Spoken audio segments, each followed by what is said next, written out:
9 wheels of cheese. No names, no dates,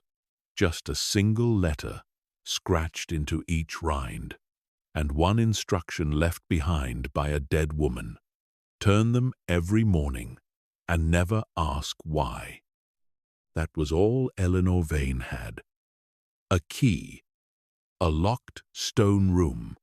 and a grandmother who had died without explaining any of it. She stood at the end of a long gravel lane in Somerset, a suitcase in one hand, the keys heavy in the other, heavier than their size should have allowed. The farmhouse waited at the end of the lane, dark, windowed, quiet. Beside it sat a second building, smaller, thick-walled, one door of grey oak, no windows at all facing the lane. She knew, before anyone told her, exactly what it was. The cheese room. Some old instinct surfacing from a childhood she barely remembered. Whatever was inside that room, her grandmother had trusted her with it. And whatever it was already asking something of her before she had even turned the key. Her grandmother had died in September, quietly, in her sleep, in the room above the kitchen where she had slept for 60 years. And the solicitor's letter had said, among the ordinary business of a will, that the farm and its buildings and its herd of 11 Frisians and its debts, which were modest, and its cheese room, which was not modest at all in what it contained, passed now to Eleanor, her only grandchild, her mother's daughter,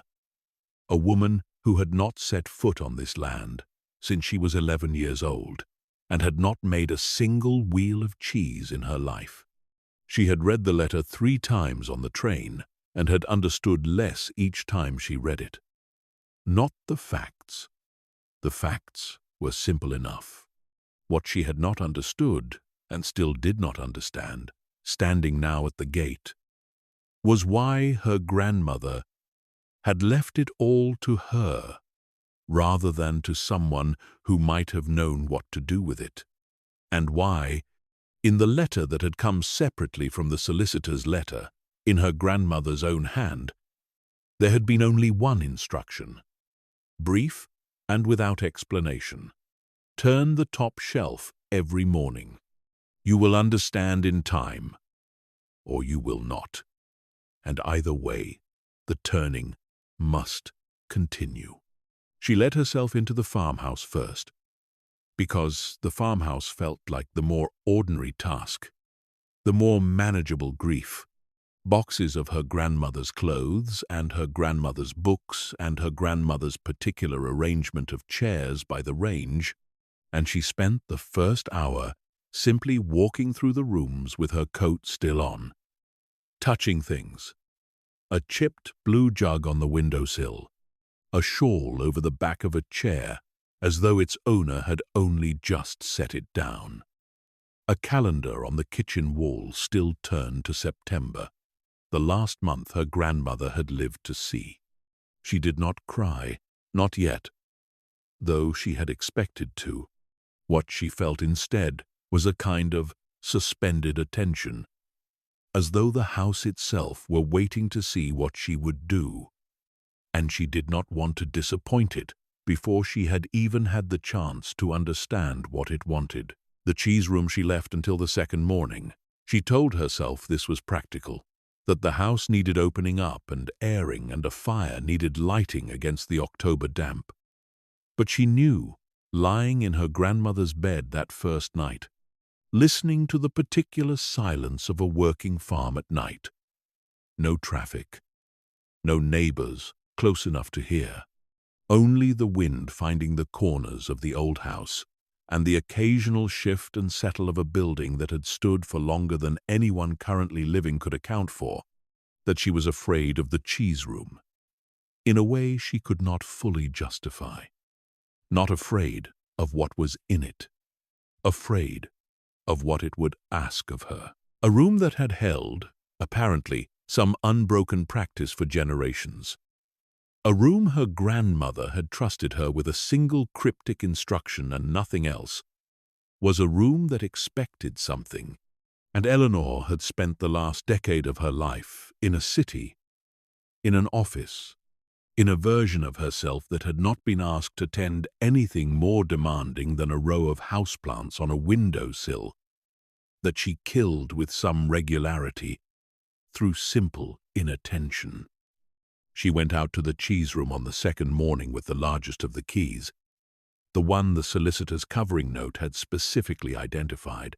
and stood before the grey oak door for longer than she would later admit to anyone, her hand on the cold iron of the lock, before she turned it. The door opened onto a short stone passage, and then a second door, unlocked, and beyond that the room itself. And the first thing that reached her was the smell, which she had not expected to be so complete a thing, so total an atmosphere. It was not one smell, but many folded into each other, a coolness that had a kind of mineral weight to it, like the inside of a cave, and beneath that the smell of milk in its slow transformations, sour and sweet and something else beside, something like bread and something like leather and something like the smell of rain on very old stone. And beneath all of that, running through everything else, a smell she did not have a word for yet but would come, in the weeks that followed, to think of simply as the smell of time, the particular smell a room develops when the same quiet work has been done in it for longer than anyone can properly count. The room was larger than she had expected from the outside, low-ceilinged, the walls thick enough that the temperature inside sat several degrees below whatever the weather was doing outside, and every wall was shelved from floor to a height just above her head, dark wood shelves, worn smooth and slightly hollowed in places from generations of wheels being set down and turned and lifted again, and on those shelves, in their hundreds, sat the cheeses. Some were young, pale, still bandaged in their cloth wrappings, sitting on rush mats near the door where the air moved most freely. Others, further in, had darkened with age into deep ambers and browns. Their rinds crackled and dusted with the particular grey bloom of a mould that had been encouraged rather than resisted. Each wheel marked with a small chalked date on its resting mat, a shorthand she did not yet know how to read. Still others, at the furthest end of the room, on the highest shelf, in the dimmest light, sat wheels that were different again, and it was toward these that her eyes went first, without her quite choosing it. Because these were the wheels that had no chalk marks at all. She counted them without meaning to. 9 wheels on the top shelf, set slightly apart from each other, each resting on its own small square of muslin rather than the shared rush mats of the shelves below. And each one, when she came close enough to look properly, marked not with a date, but with a single letter, scratched rather than chalked, into the wax that coated each rind, a letter and nothing else. She recognized none of the letters as standing for anything she could immediately place. An E, A, W, A, C, a letter that might have been an M or might have been a badly formed W. She stood beneath the shelf for a long time with her neck craned upward, and she thought about her grandmother's letter, its single instruction: turn the top shelf every morning, and she thought that she understood now, at least, which shelf had been meant, even if she understood nothing else about it at all. There was a ledger on a small writing slope built into the wall beside the door, the kind of fixed wooden desk that farms of a certain age built directly into their outbuildings so that the record of the work could never be misplaced, only opened and closed, and she went to this before she touched any of the cheeses, because it seemed to her the more sensible order of things. To read before she acted, though she would learn later that her grandmother had not always agreed with this principle, that her grandmother had believed the room taught you things your reading could not, and that the ledger was better understood after the hands already knew something of what it described. The ledger was old, its cover a soft brown leather gone dark and shining at the corners from decades of handling. And when she opened it, the first page bore a date she had to read twice to be sure she had it right. It was not decades old. It was considerably older than that, older than she had any framework for placing a family farm's continuous practice, and the handwriting on the first page was not her grandmother's, was in fact several hands removed from her grandmother's, faded ink, and a looping, formal script that belonged to another century entirely. She turned the pages slowly, and the hands changed. As she turned them, faded ink, giving way to a firmer, darker ink, and a squarer hand, and that giving way in turn to something that might have been her great-grandmother's, and that to something else. Again, each new hand picking up precisely where the last had left off, the same columns, the same categories, date, milk quantity, weather noted in a single word or two, curd condition, and then, in a separate column, set slightly apart from the others, a heading that had no obvious counterpart in any cheese-making manual she had ever glanced at in the years before this. When the whole subject had meant nothing to her at all, the heading read simply, "The Turning." She found her grandmother's hand perhaps a third of the way through the ledger, smaller and more careful than the hands before it, and she found herself reading, not for information now, but for a kind of company, tracing the small daily entries across years she recognized. Years she remembered as a child visiting this farm, before her mother had taken her away to the city, and the visits had thinned and then stopped altogether. She found an entry from a summer she remembered, a particular July, and beside the ordinary details of milk and weather, her grandmother had written a single additional line that had nothing to do with cheese at all. Eleanor came today. She stood by the door and would not come further in. She will come further in one day, when she is ready, and not before. Eleanor sat on the cold stone floor of the cheese room, with the ledger open in her lap, and read this line perhaps 6 times, and on the 6th reading she did cry, finally, for the first time since the letter had arrived. Not loudly, just a quiet leaking of grief that she let happen because there was no one in the cheese room to see her, and because the room itself, she was beginning to feel, was not the kind of room that judged you for what you could not help. She spent that whole first proper day simply in the room, reading the ledger from the beginning, going back to sections she had skimmed too quickly, learning the shorthand of the weather column, the abbreviations for curd condition, the small marginal notes that were not always about cheese, births and deaths and weddings, and one entry from a year she could not place precisely that noted only "the war has come." And then, beneath it, the ordinary daily record, continuing exactly as before, milk quantity, curd condition, the turning, as though the room had simply absorbed the fact of the war the way it absorbed everything else, without ceremony, and gone on with what it knew how to do. She did not turn the top shelf that first day. She told herself this was because she did not yet know how, that the instruction had said turn, but had not said in what manner, whether the wheels needed lifting entirely, or merely rolling in place. Whether there was a particular hand to use, a particular care.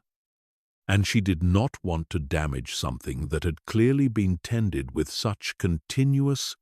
careful attention for so long by doing it wrong on her very first attempt.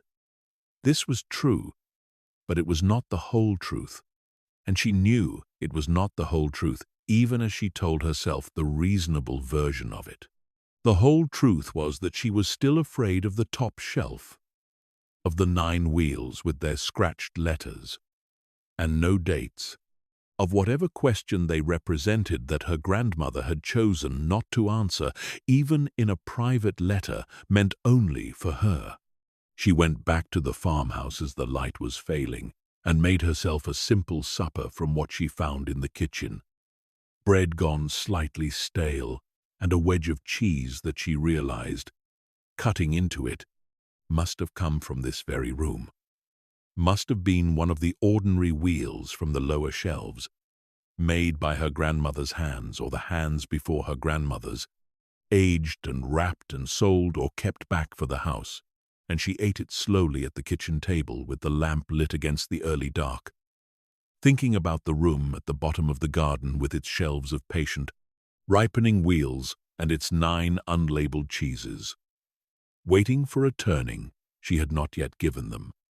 And she thought, not for the first time that day, that she had inherited something considerably larger than a farm. The next morning she woke before her alarm, which she had not expected, given how poorly she generally slept in unfamiliar places, and she lay for a moment in the grey, pre-dawn light, listening to the house, the particular quiet of it. No city sounds at all, only, very faintly, the lowing of one of the cows in the far field and the wind moving through the bare top branches of the ash trees that lined the lane. She dressed in the cold and went down to the kitchen and made tea and stood at the window with the cup warming her hands, looking out at the shape of the cheese room in the dim light, its low stone bulk, sitting patient at the bottom of the garden. And she thought, today, and finished her tea, and went out. The room was colder in the early morning than it had been the previous afternoon. Or perhaps she simply noticed the cold more, standing in it deliberately rather than moving through it in the abstracted way of the day before. And she stood beneath the top shelf for a long moment before she reached up for the first of the 9 wheels, the one marked with the letter that might have been an E, closest to the door, and she lifted it down with both hands, more carefully than the weight of it strictly required, and turned it in her palms, feeling the smoothness of the waxed rind, the particular density of it, heavier than she had expected for its size, and set it back on its square of muslin, the opposite way up from how she had found it, so that the underside, which had rested against the shelf for however long since the last turning, was now uppermost, exposed to the room's slow, circulating air. She did this 8 more times, once for each wheel, moving down the row with a care that felt at first performative, a woman playing at ritual she did not understand, and then, somewhere around the 5th or 6th wheel, becoming something less performed and more simply attentive, her hands learning the particular weight and balance of each cheese, learning that the letter M was in fact an oddly formed W after all, learning that one wheel, near the end of the row, was noticeably lighter than the others, had perhaps been made from a smaller batch, or had lost more moisture over its unknown years of aging. And she found herself, without deciding to, speaking very quietly to the room as she worked, not quite prayer and not quite conversation, something more like the running commentary you might give a task if you believed, even slightly, that the task itself could hear you and would appreciate the courtesy of being told what was happening to it. She finished the 9th wheel and stood back and looked at the shelf. all 9 cheeses now resting the opposite way up from how they had rested the day before. And she felt, standing there in the cold stone room with the pale morning light, beginning to find its way through the small high window near the door, something she had not expected to feel this early into the whole strange inheritance, which was a kind of settling in her own chest, a loosening of a tightness she had been carrying since the solicitor's letter first arrived, as though the simple physical act of turning 9 cheeses she did not understand had discharged some portion of the anxiety that not understanding them had been generating in her. She wrote in the ledger that morning for the first time. A short entry, the date, the weather, cold and clear, and beneath the heading, the turning, she wrote, all 9 turned, no damage noted, and then, because it felt necessary, though she was not sure to whom, she added, first turning by Eve. Over the days that followed, a rhythm established itself with a speed that surprised her. The way the body will settle into a new pattern of work far more quickly than the mind settles into a new understanding of why the work matters. She rose early. She made tea. She walked down to the cheese room in whatever weather the morning offered. And the weather in that first fortnight offered a great deal. Hard, bright, cold mornings and soft grey drizzle and, on one memorable Thursday, a fog so complete that the farmhouse itself vanished from view before she had gone 20 paces down the garden path. And she turned the 9 wheels on the top shelf, and she began, in the second week, to attend also to the other shelves. The younger cheeses, nearer the door that needed their cloth wraps, checked and occasionally changed. The middle shelves where wheels sat in their long, slow maturation and needed only an occasional wipe of the rind, with a cloth dampened in brine, to discourage the wrong kind of mold while encouraging the right kind, and she learned, mostly from the ledger and partly from a neighboring farmer named Thomas Pruitt, who had known her grandmother for 40 years and who came by in the second week to see how she was settling and ended up staying an entire afternoon in the cheese room, talking her through what he could of the practice, though even he, she noticed, grew quiet and vague when the conversation turned to the top shelf. She asked him directly, on that afternoon, standing beneath the 9 wheels with the low autumn light coming through the high window, what they were, why they had no dates, why her grandmother had left instructions to turn them, but nothing about what they meant. And Thomas Pruitt had looked up at the shelf for a long moment before he answered, his hands in the pockets of his coat, his breath faintly visible in the cold room. And he had said, your grandmother started the practice of it before I knew her, and her mother before that, if the ledger is to be believed. And I asked her once, years ago, what the letters stood for. And she told me that some things in a place like this are not meant to be explained, only continued, and that the explaining, if it ever came, would come from the wheels themselves, and not from any person's account of them. And I did not ask again after that, because it seemed to me, listening to her say it, that she meant it as a kindness rather than an evasion, that she was telling me the honest limit of what she herself understood. And I have found, over 40 years of farming this valley, that a good number of the practices that keep a place like this alive are practices nobody fully understands anymore, and that the not understanding is not always a problem to be solved.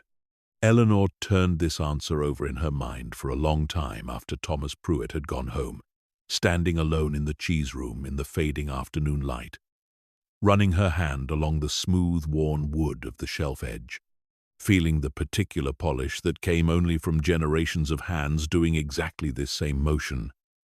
resting a palm there while considering exactly this same unanswerable question, and she thought that there was something almost restful in an answer that told you plainly you were not going to get a fuller one, that relieved you of the obligation to keep searching for a solution that might not exist, and allowed you instead to simply continue the practice for its own sake, the way her grandmother had continued it, and her grandmother's mother before that, back through the ledger's fading, changing hands to whichever hand had first scratched a letter into a rind and set the wheel on a shelf, and resolved, for reasons now entirely lost, to turn it every morning without selling it, without labeling it beyond that single letter, without ever quite explaining why. She began, in that second week, to make her own cheese, under instruction from the ledger and from Thomas Pruitt's occasional visits, and from a good deal of simple trial,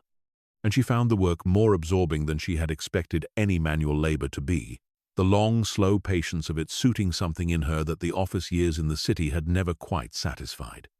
She learned to test the milk's warmth with the back of her wrist, the way the ledger's oldest entries described, a method that predated any thermometer the farm had ever owned.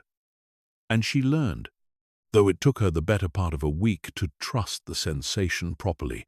to recognize the particular give of curd that had set correctly, a resistance under the flat of a knife that was different from curd set too soft or held too long. And she learned the smell of rennet and the way it changed the milk from a liquid to something closer to a very soft solid within minutes, an alchemy she found herself standing over and watching each time with something close to wonder. However many times she had now seen it happen, the first wheel she made entirely by her own hand. From the warming of the milk to the final pressing, took the better part of a full day, and she made a number of small errors along the way that Thomas Pruitt, checking in that evening, identified with a gentleness that made the errors feel less like failures than like the ordinary tuition of a craft that simply required repetition, cut the curd a shade too fine, held the whey draining a shade too long. But the wheel that emerged from the press that evening, small and slightly uneven, its rind not yet developed, was nonetheless a wheel of cheese made entirely by her own two hands, and she carried it to the cheese room and set it on a rush mat on the lowest, youngest shelf near the door, where the room's air moved most freely, and she wrote in the ledger, first wheel, vain, uneven pressing, hopeful. And she found herself smiling at the word hopeful even as she wrote it, because it was, she realized, the first time in a very long while that she had used that particular word about anything at all. The evenings settled into their own pattern, too. She would come back to the farmhouse cold and faintly smelling of milk and brine and wood smoke from whatever fire she had managed to keep going in the kitchen range. And she would eat something simple, bread and cheese more often than not, and read further into the ledger by lamplight, tracing the generations backward now with more attentiveness than her first grief-stricken pass through the book had allowed, noticing the small human details that punctuated the endless daily record of milk and weather and curd. A marginal note about a difficult lambing season, a note about a daughter married and gone to a farm 2 valleys over, a note, in a hand she now recognized as her great-grandmother's, about a granddaughter born in the spring who would one day, though the ledger of course could not have known it at the time, grow up to write her own entries in this same book, in a hand that would in turn be recognized by a great-granddaughter of her own.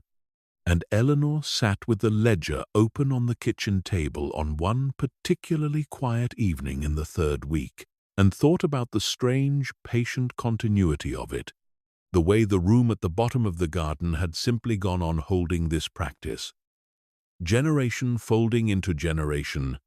through wars and marriages and deaths and whatever private griefs and joys had accompanied each of the hands that had written in this book, none of it recorded beyond the barest marginal note,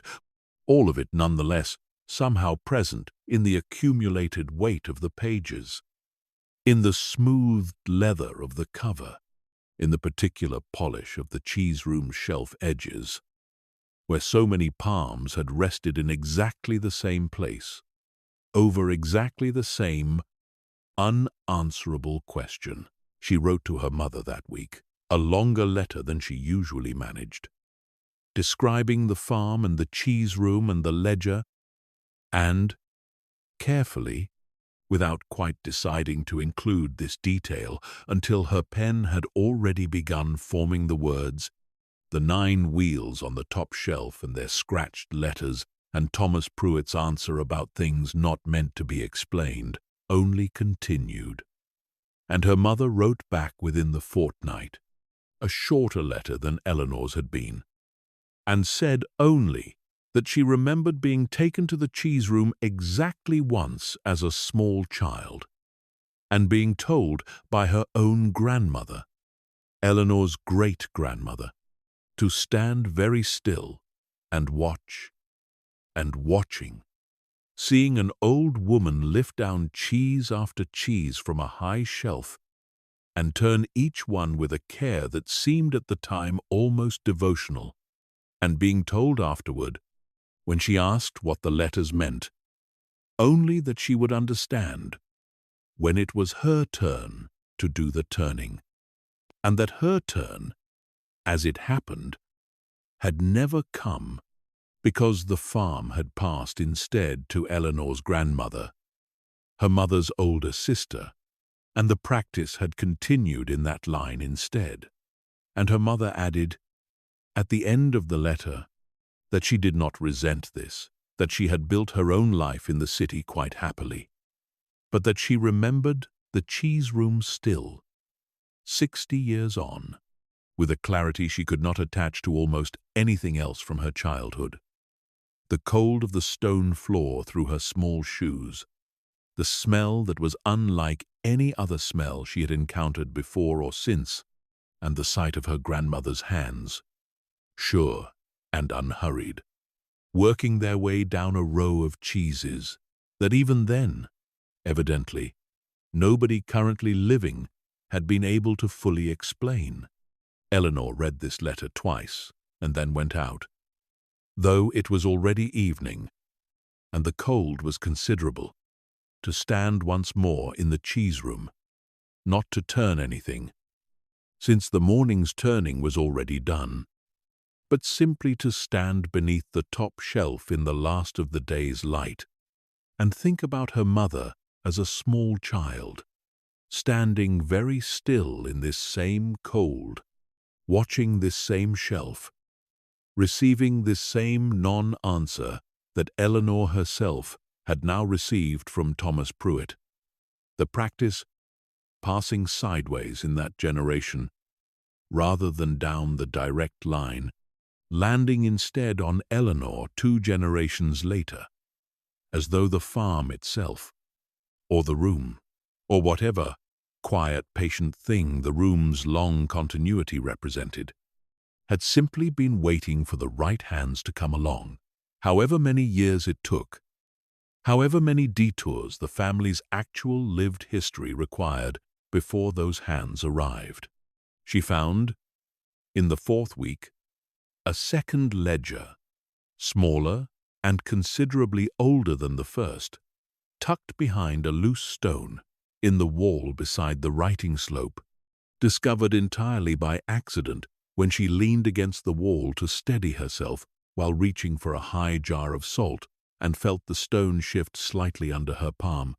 She worked the stone free with some effort and found behind it a shallow recess, dry and cool, holding a single slim volume bound in a leather so old and so worn that its original color could no longer be guessed at,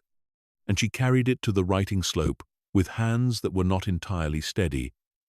and opened it under the lamp she had brought out from the farmhouse for exactly this kind of evening reading. The hand inside was the oldest she had yet encountered on the farm. A spiked, difficult script that took her the better part of an hour of patient squinting to begin reading with any fluency,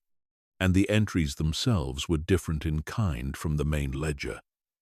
Not a daily record of milk and weather, but something more like a private accounting, brief notes made at what seemed to be irregular intervals, sometimes months apart. And the very first entry she was able to make full sense of, dated in a year she could only estimate, from the style of the hand and the paper, read as follows: 9 wheels begun this year. 1 for each child I have lost before their first winter, that they might have some marker in this world, though the churchyard gives them none large enough for a mother to find easily in the dark. I will turn them every morning as I would have turned them in their cradles, and I will not sell them, and I will not explain them to anyone who asks, because the explaining would require me to say the number aloud, and I find I cannot yet say the number aloud, though I can, it seems, mark it in wax and turn it in silence. And perhaps that silence is itself a kind of prayer, and perhaps it is enough. Eleanor sat very still at the writing slope for a long time after she finished reading this entry. The small ledger open under the lamp, the cheese room utterly quiet around her, 9 wheels resting on the shelf above her in the dark beyond the lamp's small circle of light. And she found that she was crying again, for the second time since she had arrived at the farm, though this time the grief she felt was not entirely her own, was borrowed somehow from a woman who had died so long ago that no living person could name her with any certainty, a woman who had lost 9 children before their first winter, and had marked each loss not with a gravestone she could visit, but with a wheel of cheese she could hold in her own 2 hands, could turn every morning with the same care she would have given a living child, could keep in a cool, dark room at the bottom of her garden, where the ordinary business of feeding a family continued around it, cheese made and sold and eaten in the shelves below, while above, on the top shelf, 9 small monuments continued their silent, patient aging. Never sold, never explained, only turned. She understood now why the letters bore no dates. They were not dates. They were, she realized, going back to look at them again the following morning, with the small ledger's revelation fresh in her mind. Most likely initials, the first letters of 9 names that only that first grieving mother had ever known in full. Names she had given her children in the brief hours, or days she had them before the winter, took them, names she had chosen not to speak aloud to anyone else, choosing instead to scratch a single letter into the wax of a cheese and let that letter stand, silently, for everything the full name would have meant to her. And Eleanor stood beneath the shelf that morning with the turning still to do, and found her hands, for the first time since she had begun this daily practice, trembling slightly as she lifted the first wheel down, no longer performing a task she found merely mysterious, but performing, she now understood, an act of remembrance for 9 children, whose names she would very likely never learn in full, whose mother had died so long ago that even the ledger's later hands, her own grandmother's included, might never have known the full story, might have simply inherited the instruction the way Eleanor herself had inherited it. Turn the top shelf every morning, and continued it faithfully across generations without ever being told precisely what it was they were continuing. She turned all 9 wheels that morning with a slowness and a care that went beyond anything she had brought to the task before, holding each one a moment longer than strictly necessary before setting it back down, and she found herself, without deciding to, speaking each surviving letter aloud as she reached it. Not a name, since she did not have the names, only the single sound of each letter, E, W, C, the badly formed M that was in fact a W, and the others, 9 sounds offered into the cold stone quiet of the room, and she thought, finishing the 9th, that whatever this practice had originally been for, whatever private grief had first prompted it, so many generations back, it had become, over all the years since, something larger than any one person's loss, had become a kind of collective, wordless vigil kept by every woman who had held this room in trust, each of them adding her own quiet attention to a wound. None of them had personally suffered, but all of them had agreed, in their turning, not to let go unmarked. She wrote in the small ledger that morning, beneath the last old entry, in her own hand, the first new words the book had received in longer than she could calculate, still turned every morning by whoever came to hold this room. I do not know their names, but I know their letters, and I will keep the turning as it was kept for me before I understood why, and I will pass the instruction on exactly as it was passed to me, without explanation, because I understand now that the explanation was never the point. The turning was the point, and the turning, unexplained, is a kind of love that does not require an audience to be complete. The days lengthened into a second month,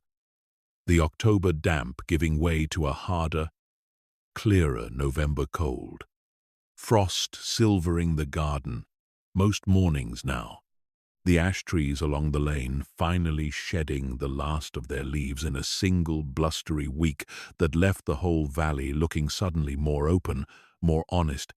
the bare shapes of hedgerows and field boundaries visible, in a way the summer's growth had concealed. Eleanor's own cheeses, the small uneven wheels she had begun making in her second week, sat now on the lower shelves developing their first proper rinds, and she checked them each morning with a proprietary attention that made her laugh at herself slightly, standing over 3 small cheeses, as though they required the vigilance of a much larger enterprise, though Thomas Pruitt, on one of his regular visits, told her that this was exactly the right instinct to have,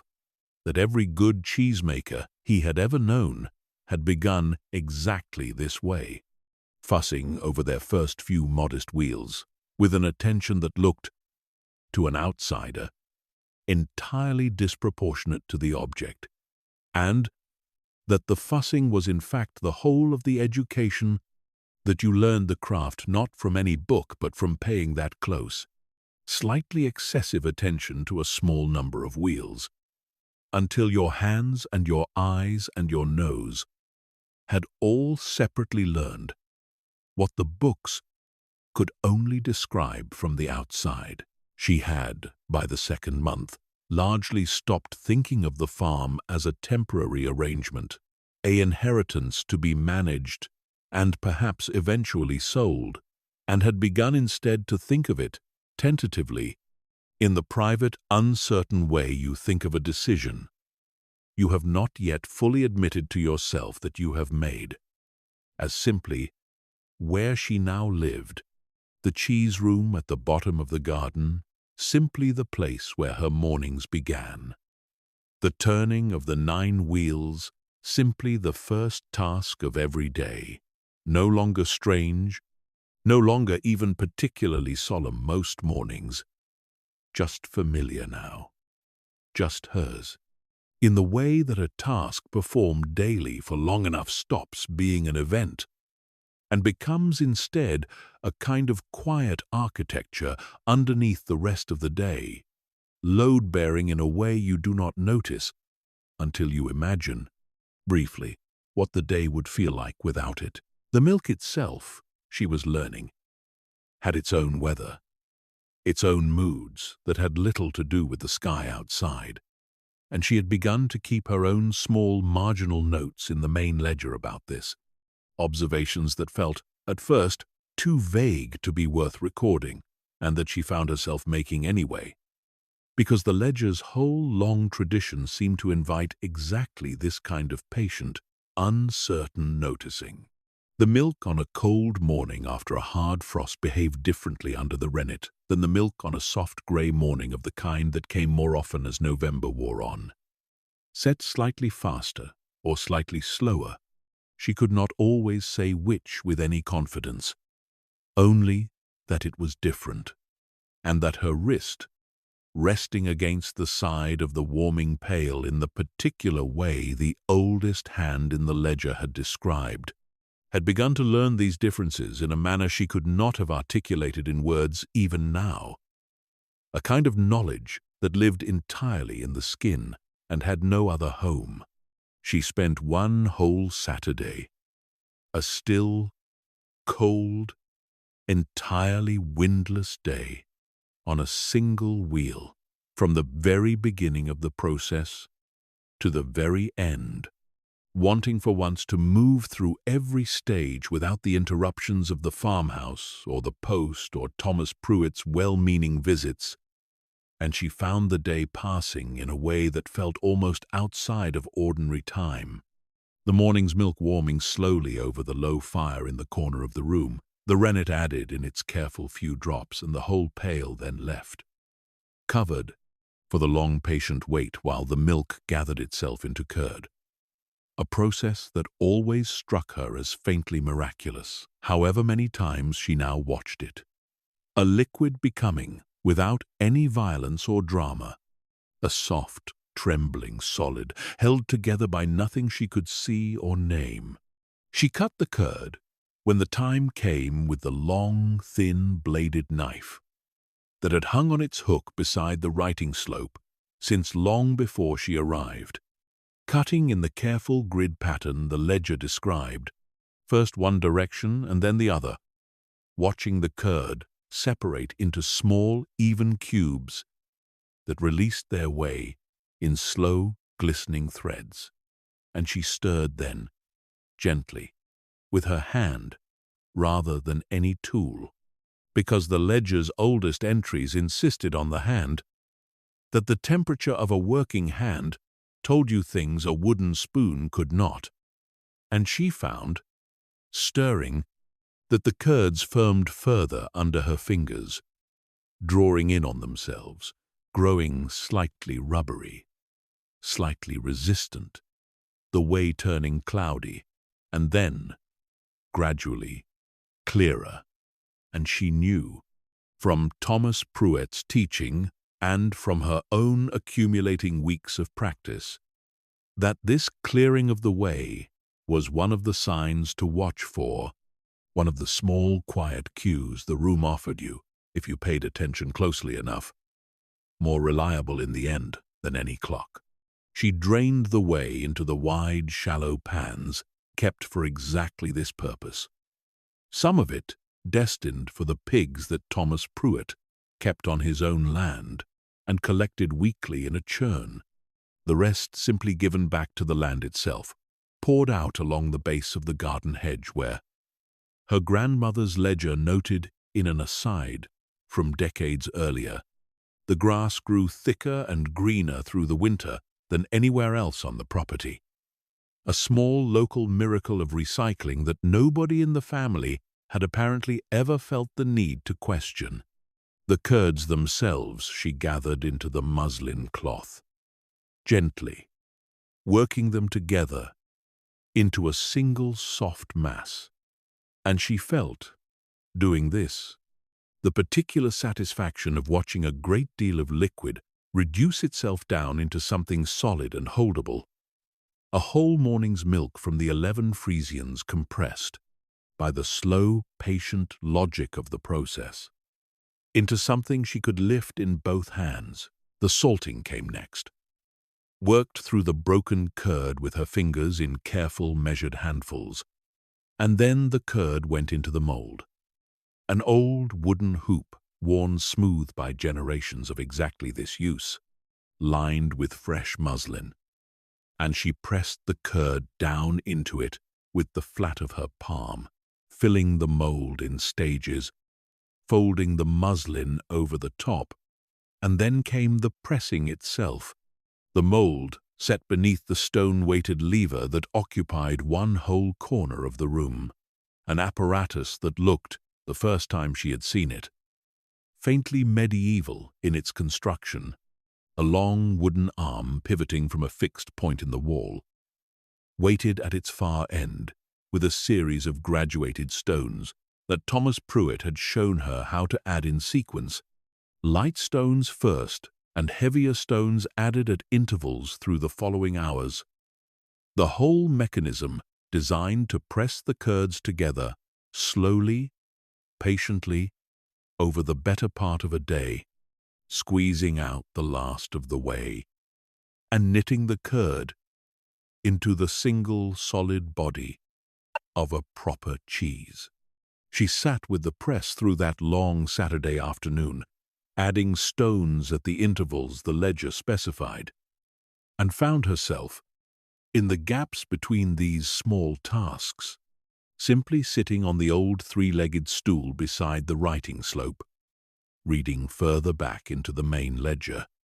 And it was on this particular Saturday that she found, buried in an entry from a spring several decades before her own birth, a passage that was not about cheese at all, but about the room itself, written by whichever grandmother had held it at the time, that read, "I think sometimes this room has taught me more about patience than anything else in my life has managed to teach me. More than raising children, more than burying a husband,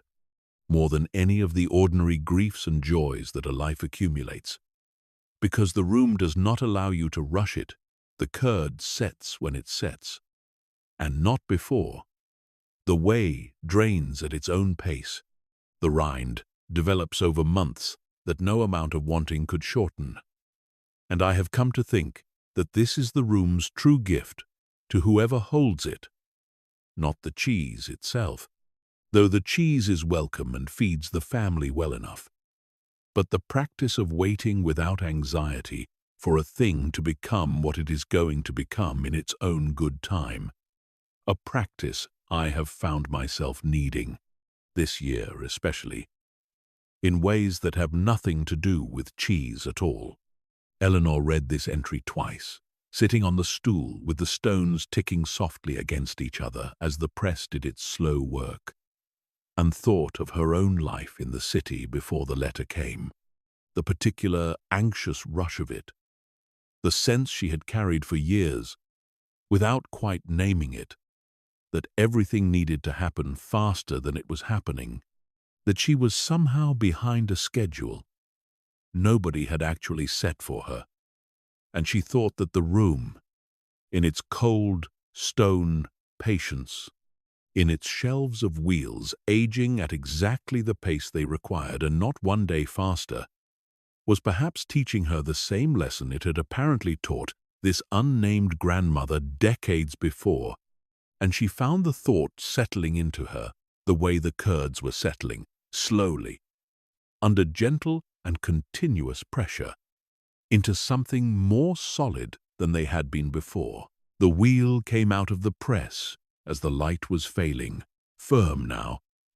properly formed, its surface smooth where the muslin had pressed against it, and she carried it to the shelf near the door where her other small cheeses sat developing their rinds, and she stood for a moment looking at the row of them. 4 wheels now, her own hands' work, sitting among the hundreds of older wheels that filled the rest of the room, and she felt something that she recognized, examining it honestly, as a simple, uncomplicated pride, the kind she had not felt in her city years, in quite this direct a form. A pride that had nothing to do with anyone else's assessment of her. No manager's approval, no colleague's comparison, just the plain fact of a thing made with her own hands from raw milk to finished form in the course of a single patient day. She wrote in the ledger that evening, by lamplight, the day's details, the milk quantity, the weather, still and cold, curd condition, good, firm, set, and beneath the heading, the turning, the usual note, all 9 turned this morning, no damage. And then, in the margin, because the ledger's whole tradition seemed to permit these small human additions alongside the daily record, she wrote, 4th wheel completed today. My best yet, though I suspect I will say that about every wheel I make from now until I am very old, each one somehow the best, because each one teaches me something the last one did not. November wore on toward its end, the frosts deepening, the mornings arriving later and grayer, and Eleanor found her days settling into a fuller version of the rhythm that had begun with the simple turning of 9 wheels in her first proper week. She rose in the dark now, most mornings, the tea made by lamplight, the walk down to the cheese room undertaken with a torch held in one hand against the deep pre-dawn black, and she found she did not mind this in the way she would have expected to mind it in her city life, when darkness at the start of the day had always felt like an imposition, a theft of some portion of her waking hours. Here the darkness felt instead like a kind of privacy, the whole valley still asleep around her, only the cows stirring faintly in the far field, only the occasional owl calling from the wood at the top of the hill, and she walked the short path to the cheese room in this private dark, with a torch beam swinging gently ahead of her feet, and felt, more mornings than not, something close to peace. She had begun, by this point, to recognize each of the 9 wheels on the top shelf almost as individuals, not merely by their letters, but by small physical particularities she had come to know, through weeks of daily handling, the wheel with the letter that might be an M or a badly formed W sat very slightly lighter in the hand than its neighbors, as she had noted from the very first turning, and she had come, over the weeks, to develop a private theory about this, unconfirmed by anything in either ledger, that this particular child, whichever letter had been meant to stand for whichever brief unrecorded name, had perhaps been born earliest of the 9, in a year when the family's milk supply had been thinner, the herd smaller, the resulting cheese made from less rich a batch, and therefore lighter even after all these decades of aging, a theory she knew she could never confirm and did not particularly want to, because the not knowing she had come to feel was part of what the shelf asked of whoever tended it. The same faithful attention, without the comfort of full understanding that the room's whole long tradition seemed to require. Thomas Pruitt came by one grey Tuesday near the end of the month with a piece of news that unsettled the quiet rhythm of Eleanor's weeks, in a way she had not anticipated, mentioning, in the course of an otherwise ordinary conversation about the coming winter and the state of the lane after the recent rain, that his own mother, now well into her 80s, and living in the village 2 miles distant, had once told him a detail about the cheese room that he had never thought to pass on to Eleanor's grandmother, not out of any deliberate withholding, but simply because the occasion had never arisen,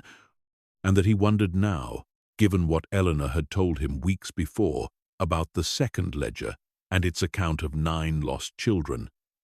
whether the detail might mean something to her. His mother, he said, standing in the cold room with his cap in his hands, had told him once, many years ago, that there used to be, within living memory of her own grandmother's generation, a small stone set into the churchyard wall at the village church, unmarked, unremarked upon in any parish record his mother had ever been able to find, positioned in a corner of the churchyard that nobody could quite explain the purpose of, and that the old women of the village, 2 and 3 generations back, had apparently understood among themselves, in the way that certain pieces of local knowledge pass entirely outside of any written record, that the stone marked a resting place for children who had died before they could be properly christened, children whom the church of that era had not always permitted a marked grave within the consecrated ground proper, and that the families of such children had been left, in that harder and less forgiving age, to find their own private ways of marking a loss the official record would not fully acknowledge. Eleanor stood very still, listening to this, the cold of the stone floor coming up through her boots, and thought immediately of the second ledger's entry. The churchyard gives them none large enough for a mother to find easily in the dark. And she understood now, with a clarity that arrived less as a discovery than as a confirmation of something she had already half sensed, why a grieving mother so many generations back might have chosen to mark her 9 losses not with stones in a churchyard that offered her nothing adequate, but with 9 wheels of cheese in a room she controlled entirely herself, a room where she alone decided how the loss would be marked and tended, a room that asked nothing of the parish and required no priest's permission, and gave her, every single morning for the rest of her life, a task her own 2 hands could perform in private remembrance of 9 children the wider world had been unwilling to properly acknowledge. She thanked Thomas Pruitt for the detail, and he left soon after, sensing perhaps that she needed to sit with it alone. And she did sit with it, on the old 3-legged stool beneath the top shelf, for a very long time that grey afternoon, looking up at the 9 wheels in their dim light, and she thought that she finally understood, as fully as she was ever likely to understand it, the whole shape of what she had inherited. Not merely a farm and a herd and a room full of aging cheese, but a specific, particular grief, generations old, that had been folded so carefully into an ordinary daily practice that it had survived, protected, and continued, long after every person who might have explained it in full had died and been forgotten, protected precisely because nobody along the way had needed the explanation in order to keep faith with the instruction, turn the top shelf every morning, an instruction that had turned out to contain, inside its plain and practical wording, the entire weight of a mother's unspeakable loss, carried forward by women who did not know her name, who would never know the 9 names she had once known and never spoken aloud again, and who had nonetheless, every one of them, in every generation since, gotten up in the cold dark of their particular mornings and gone out to the cheese room and lifted down 9 wheels and turned them, faithfully, without needing to know why, because that, in the end, was what the room and the family, and whatever quiet inherited love ran beneath both of them, had always asked. That evening she banked the kitchen range carefully against the deepening cold and sat for a long while at the table with both ledgers open before her, the newer and the very old, side by side under the lamp, and she found herself thinking not about the coming winter's practical demands, the frost protection the younger cheeses would need, the extra hay Thomas Pruitt had suggested she order for the herd, but about the strange, patient generosity of a practice that asked so little of its keepers in the way of understanding and so much in the way of simple daily faithfulness, and she thought that she was, in some sense she could not have anticipated when the solicitor's letter first arrived, exactly where she was meant to be, in a cold stone room at the bottom of a Somerset garden, continuing a vigil she had not chosen and could not fully explain. For 9 children whose mother had died so long ago that even her name had been lost, and finding in that continuation, unexpectedly, something that felt very much like a kind of peace, she banked the range low and turned down the lamp and went up the narrow stairs to her grandmother's room, which she now thought of, without quite marking the moment the thought had changed, as simply her own room. And she lay in the dark, listening to the last small sounds of the house settling around her, the tick of the cooling range below, the wind finding its way, as it always did, into the particular corner of the eaves above the window, and beyond the house, invisible in the dark but present, none the less, in the way that certain places become present to you even unseen. The low stone shape of the cheese room at the bottom of the garden, holding its cold, patient quiet through the night, its shelves of wheels aging at exactly the pace they required,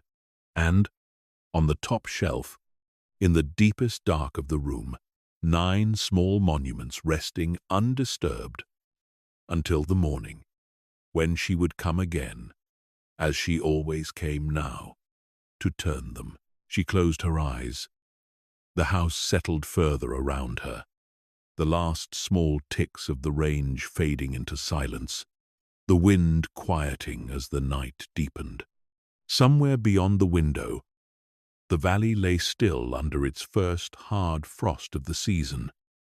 the fields whitening, the lane silent. The whole sleeping shape of the farm gathered patiently around one small stone room at the bottom of a garden, holding its cold and its quiet and its 9 unspoken names until the light came back. Eleanor slept. December arrived quietly, the way it seemed to arrive in that valley every year, not with any single dramatic turn of weather, but with a gradual deepening of the cold that had already settled in through November, the frosts thickening on the grass each morning until they no longer fully melted by midday. The low sun, when it appeared at all, sitting further south along the horizon and giving less warmth for the effort of its climb. Eleanor found her days shortening around the edges, the cheese room's small high window offering less and less useful light as the mornings arrived later, and she took to lighting the lamp earlier each week, its warm circle spreading over the writing slope and the nearest shelves, while the far corners of the room settled into a permanent soft dimness that she had come, by now, to find comforting rather than unsettling, the way the whole room seemed to hold its temperature and its quiet, regardless of what the calendar or the sky outside were doing. The herd needed more attention as the cold deepened, and she found herself, in the second week of December, taking on a share of the milking work she had, until then left mostly to the boy from the village, Sam, who came each morning and evening on his bicycle, and had known the 11 Frisians individually since he was old enough to walk into the milking parlor beside his father, who had done the same work for Eleanor's grandmother a generation before him. Eleanor did not take over the milking out of any necessity, since Sam managed perfectly well on his own, but because she found, standing beside him in the cold parlor on a morning when her curiosity finally overcame her reticence, that she wanted to understand the whole chain of the thing, from the warm animal to the pail to the cheese room's cold shelves,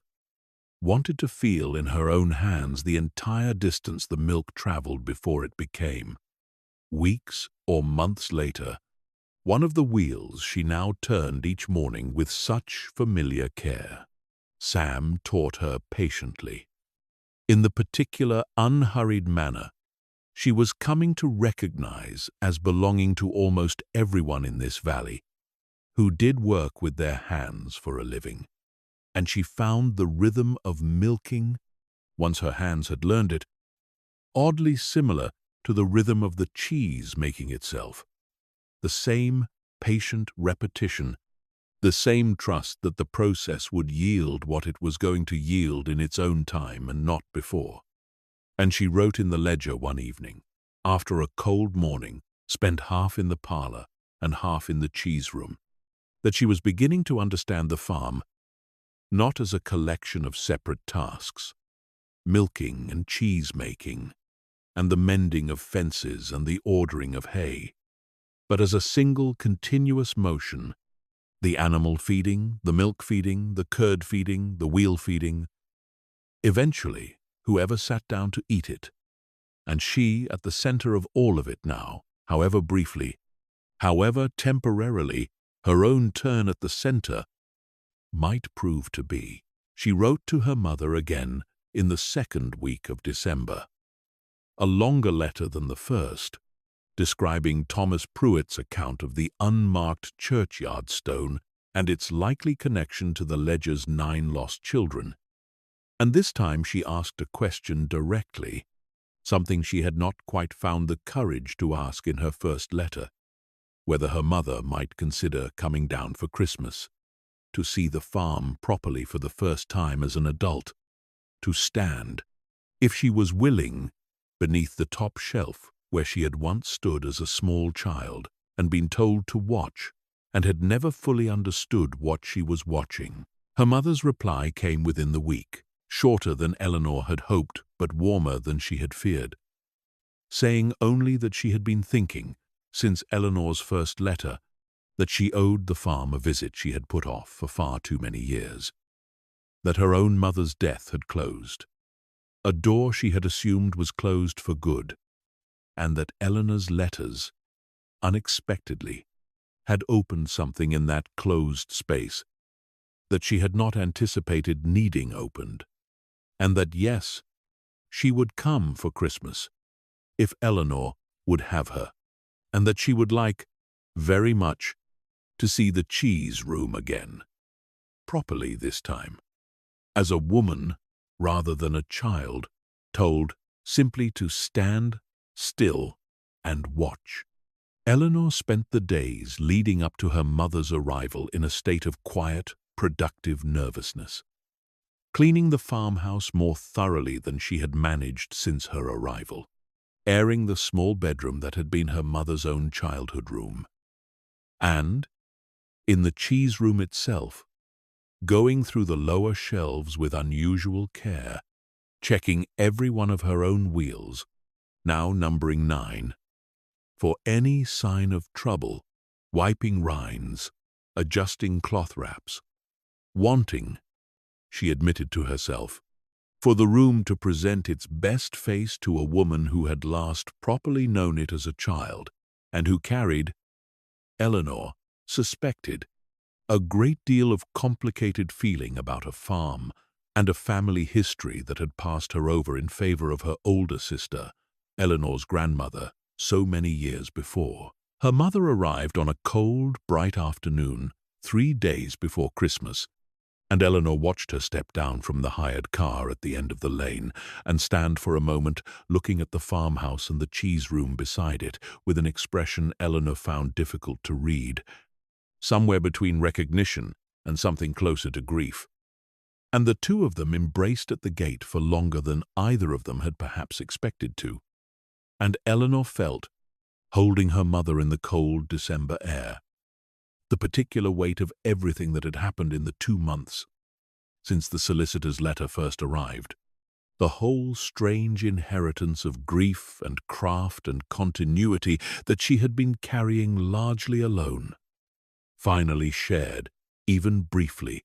with someone else who understood some portion of what it meant. They did not go to the cheese room that first afternoon. Eleanor's mother wanted, she said, simply to sit in the farmhouse kitchen with a cup of tea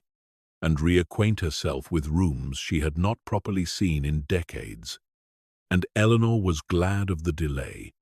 sensing that her mother needed the ordinary comfort of the house before she was ready for whatever the cheese room might ask of her. And they sat together at the kitchen table through the early dark of the December afternoon, Eleanor's mother touching the same chipped blue jug on the windowsill that Eleanor herself had touched on her very first evening in the house, the same shawl still over the back of the same chair, and her mother said, quietly, that some things in this house had not moved in 60 years, and that she found this, unexpectedly, less sad than she had feared it would be, that there was something almost restful in a room that had simply waited, patiently, for whoever might come back to it. They went to the cheese room together on the morning of Christmas Eve, Eleanor carrying the lamp and her mother following a half-step behind. And Eleanor watched her mother's face as they came through the second door into the room proper, watched the particular way her mother's breath caught slightly at the smell, that same complete atmosphere of coolness and milk and thyme that had struck Eleanor herself so forcefully on her own first morning. And her mother stood just inside the door for a long moment without moving, exactly, Eleanor thought, as the ledger had once described a small girl standing, all those decades ago, told to stand very still and watch. "I remember the smell more than anything else," her mother said finally, her voice quieter than Eleanor was used to hearing it. "I have smelled 100 cheese shops since, in 100 cities, and none of them have ever smelled quite like this. And I never understood why until this exact moment, standing here again, that it isn't the cheese itself. It's something about this specific room, this specific stone, all these specific years folded into it." Eleanor led her mother slowly through the room, showing her the lower shelves with their younger wheels, her own 9 cheeses now sitting proudly among them. And her mother touched the shelf edges with the same searching, remembering attention Eleanor herself had given them on her first days in the room. And then Eleanor led her, finally, to the top shelf, and her mother looked up at the 9 wheels with their scratched letters and stood entirely still again. And Eleanor told her, gently, everything she had learned, the second ledger's discovery, the account of 9 children lost before their first winter, Thomas Pruitt's mother's memory of the unmarked churchyard stone, the whole shape of the grief that had been folded, generations ago, into an ordinary daily practice and carried forward ever since by women who had never known the full story and had kept faith with it anyway. Her mother was quiet for a long time after Eleanor finished speaking, standing beneath the shelf with her eyes fixed on the 9 letters, and when she finally spoke, her voice was thick with something Eleanor had rarely heard in it before. "I stood here exactly like this when I was 7 years old," she said. "And my grandmother told me I would understand when it was my turn to do the turning. And my turn never came,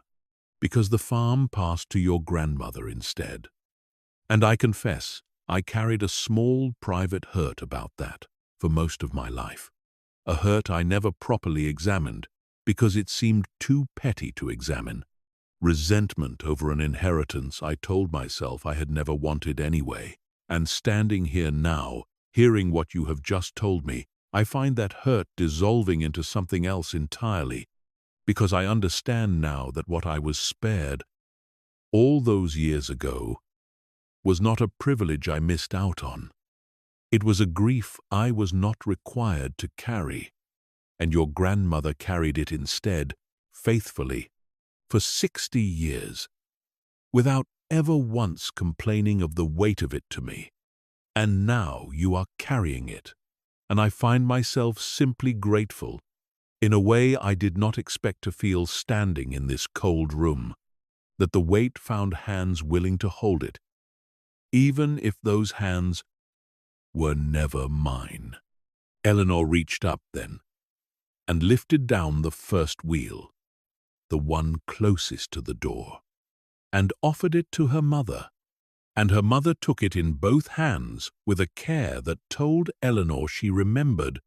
even after 60 years, exactly how such a thing should be held,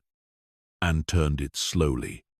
and set it back on its square of muslin the opposite way up, and Eleanor watched her mother's face as she did this, and saw something settle in it, some old, unexamined weight easing. And her mother turned 3 more of the 9 before she stepped back, her hands trembling slightly, and said that she thought that was enough for one morning,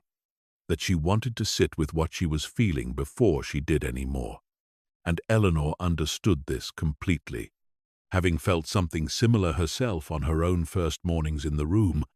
and they went back to the farmhouse together, in the cold, bright light of Christmas Eve morning, and said very little to each other for the rest of that day, though the silence between them, Eleanor felt, was a companionable one rather than an awkward one. The silence of 2 people who had shared something that did not require further words to be properly honored. Christmas itself passed quietly, the 2 of them cooking together in the farmhouse kitchen, Thomas Pruitt and his wife coming by on Christmas afternoon with a bottle of the parsnip wine his wife made every autumn and a fruitcake dense enough. Eleanor's mother joked, to serve as a doorstop, should the need ever arise. And Eleanor found herself sitting at the kitchen table with her mother and the Pruitts in the lamplight of a Christmas afternoon, feeling more thoroughly at home than she had felt in any of the various flats and shared houses she had occupied through her decade in the city, a feeling she examined honestly and found she was not frightened of, as she might once have been, but simply grateful for. In the same unadorned way, her mother had been grateful 2 days before, standing beneath the top shelf. Her mother stayed through the new year, and in that time, the 2 of them fell into a shared rhythm around the cheese room that Eleanor had not anticipated, but found herself treasuring, her mother rising some mornings to walk down with her in the pre-dawn dark, not always to turn the wheels herself, but simply to stand nearby while Eleanor did it, watching, the way she had once watched, as a child, and on other mornings choosing to stay in the warmth of the farmhouse kitchen instead. And Eleanor found she did not mind the variation, understood that her mother was working through something that had waited 60 years to be worked through, and that the working through would not proceed at any single fixed pace, any more than the curd in the cheese room's pails ever set at a pace anyone could rush. On the morning before her mother was due to leave, the 2 of them stood together beneath the top shelf one final time, and Eleanor's mother said something that Eleanor would carry with her long after the visit had ended. "I think," her mother said, looking up at the 9 letters in the pale, early light, "that I understand now why your grandmother never explained this to anyone who asked. It isn't that the explanation is a secret meant to be protected. It's that the explanation, spoken aloud in full, would make the grief smaller somehow, would turn it into a story that could be told and finished and set aside. And I think whoever started this practice understood, even in her own grief, that some griefs are not meant to be finished. They are meant to be carried, gently, indefinitely, by whoever has the strength and the willingness to carry them. And the turning is not a way of explaining the grief. It is a way of continuing to carry it without being crushed by the weight. A little each day, shared out across a whole life rather than born all at once. Eleanor's mother left on a cold, clear morning in the first week of January, and Eleanor stood at the end of the lane watching the hired car until it turned out of sight, and then walked back to the farmhouse, feeling the particular quiet that follows a visit that has mattered more than either party quite expected it to matter, and she went down to the cheese room that morning and turned the 9 wheels alone again, as she had turned them every morning since her mother's departure the day before, and found that the room felt, if anything, fuller for her mother's visit rather than emptier, as though some of the accumulated weight of the family's long grief had been distributed, briefly, across 2 pairs of hands instead of one, and had settled back afterward, not entirely onto Eleanor alone, but onto some more diffuse sense of the whole family's continuing shared custody of the thing. The winter deepened through January into a cold that Thomas Pruitt assured her, with the particular satisfaction of a man citing evidence for a long-held theory, was the hardest the valley had seen in a dozen years, and Eleanor found the cheese room, for all its usual chill, curiously well suited to weather that made the farmhouse itself feel draughty and thin-walled by comparison. The room's thick stone holding its temperature with a steadiness the more modern parts of the farmhouse could not match, and she spent long hours there through the coldest weeks, not merely tending the cheeses but simply working, mending muslin cloths, oiling the wooden press, reorganizing a section of the middle shelves that had grown, over generations,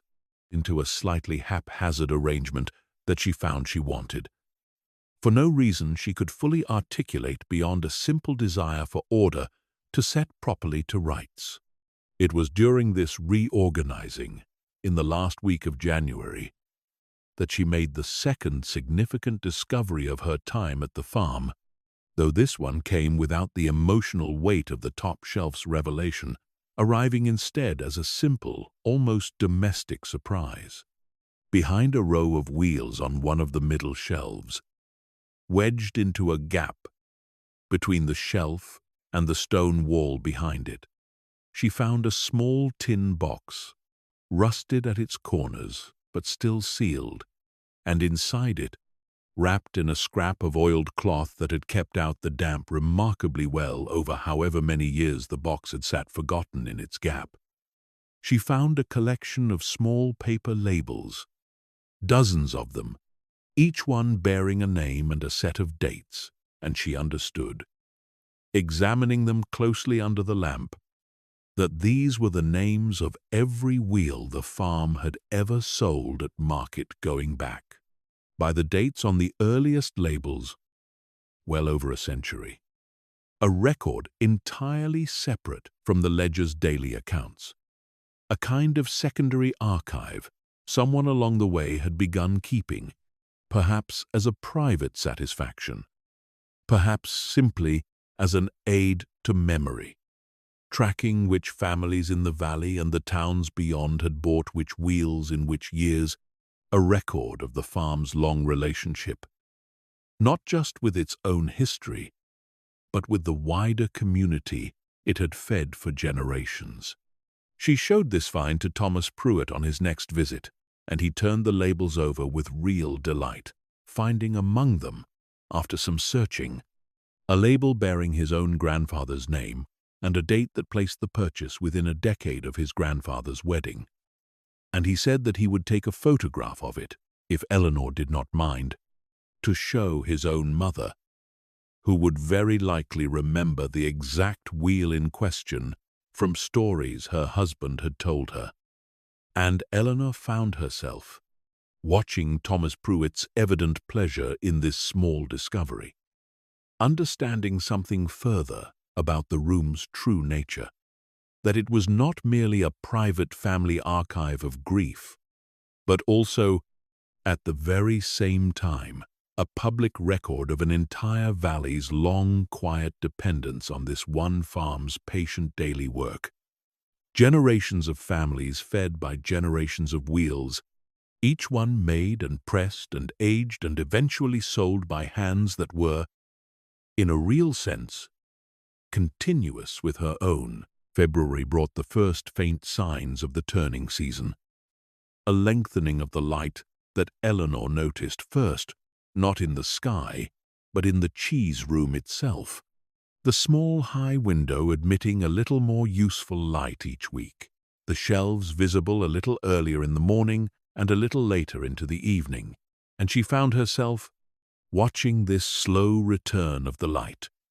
thinking about how much had changed since the October morning she had first stood before the grey oak door, with her hand trembling on the cold iron of the lock. She had arrived a woman who had not made a single wheel of cheese in her life,